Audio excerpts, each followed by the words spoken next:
March 3ರ ಶುಕ್ರವಾರ ಮಧ್ಯರಾತ್ರಿ ಜಗತ್ತಿನ ಹಲವೆಡೆ ಭೂಕಂಪ ಸಂಭವಿಸಿದೆ. ಪ್ರಬಲ ಭೂಕಂಪದಿಂದ ಹಲವರು ಸಾವನ್ನಪ್ಪಿದ್ದಾರೆ.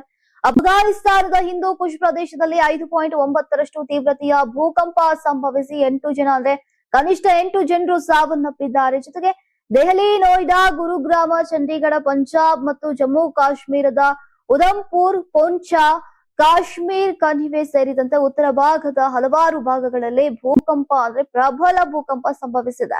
ಹಠಾತ್ ಕಂಪನಿಗಳು ಭೀತಿಯನ್ನ ಉಂಟು ಮಾಡಿದೆ. ನೀವು ಸಣ್ಣ ಆಗ್ಬೇಕಲ್ವಾ? ಅದು ಒಂದು ಉತ್ತಮ ಆಹಾರದಿಂದ ಸಣ್ಣ ಆಗ್ಬೇಕಲ್ವಾ? ಪ್ರತಿದಿನ ನಮ್ಮ ಜೀನಿ ಸ್ಲಿಮ್ ನ ಯೂಸ್ ಮಾಡಿ ಯಾವುದೇ ಸೈಡ್ ಎಫೆಕ್ಟ್ ಇಲ್ದಂಗೆ ನೀವು ಸಣ್ಣ ಆಗ್ತೀರಾ. ಭಾರತೀಯ ಹವಾಮಾನ ಇಲಾಖೆ ಮತ್ತು ಇತರ ಮೂಲಗಳ ಪ್ರಕಾರ ಕೇಂದ್ರ ಬಿಂದು ಅಫ್ಘಾನಿಸ್ತಾನದಲ್ಲಿದೆ ಅಂತ ತಿಳಿದು ಬಂದಿದೆ.